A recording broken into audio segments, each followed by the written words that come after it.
Cyrus, I want to ask you to define smart access. What is the smart access in your vision? And why is it relevant in today's environment?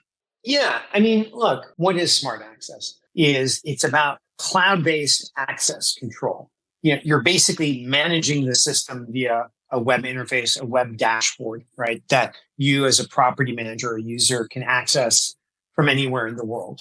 Because it's cloud-based, right? The traditional access control systems have all this expensive head-end equipment that's on site, requires a lot of maintenance, a lot of updates. Every time there's a software update, somebody needs to go on site, interact with that piece of hardware. With the cloud-based infrastructure, right? All the updates are very simple. You're eliminating all that on-site hardware. So in terms of upfront capital cost, you've eliminated a tremendous capital cost, which often creates a barrier to adopting best in class technology in your building.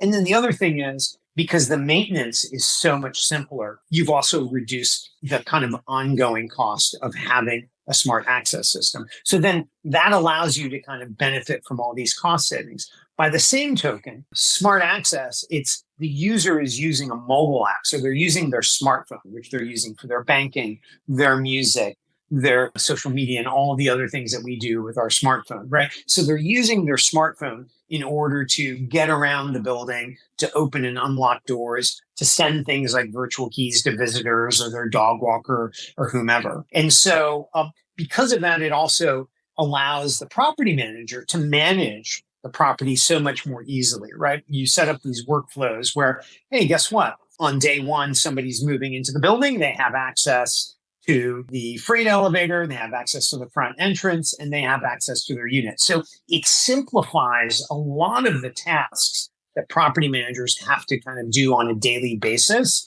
that rely on access control.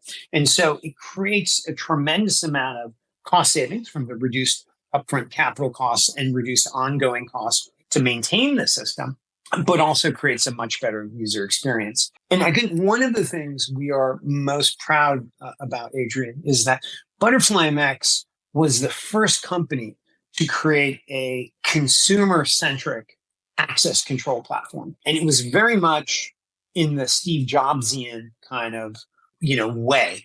In other words, this is something that people think about an intercom, right?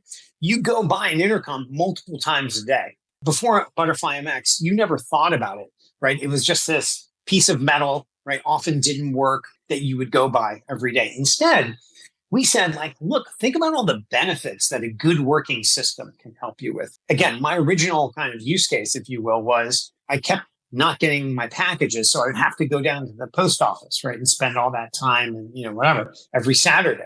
Well, now all of a sudden I can always get my packages. In fact, not only that, but I can get my dog walker in whenever they need to get in. And I don't need to worry about the key handoff because I can do everything electronically. Same thing if I'm a building manager, right? I don't need to worry about letting in the UPS guy or, letting in different vendors. I can automate all of that. So I've basically freed up a lot of my time and as a result, kind of mental space to deal with kind of other things that may be more critical in terms of managing the building to maximize occupancy or just drive efficiency in the building. So by being this consumer-centric product, I think that was a game changer in the security industry because everybody was really more worried about keeping bad guys out versus how do you keep the bad guys out, but how do you make sure you let the good guys in? Because it's a better quality of life, a better user experience.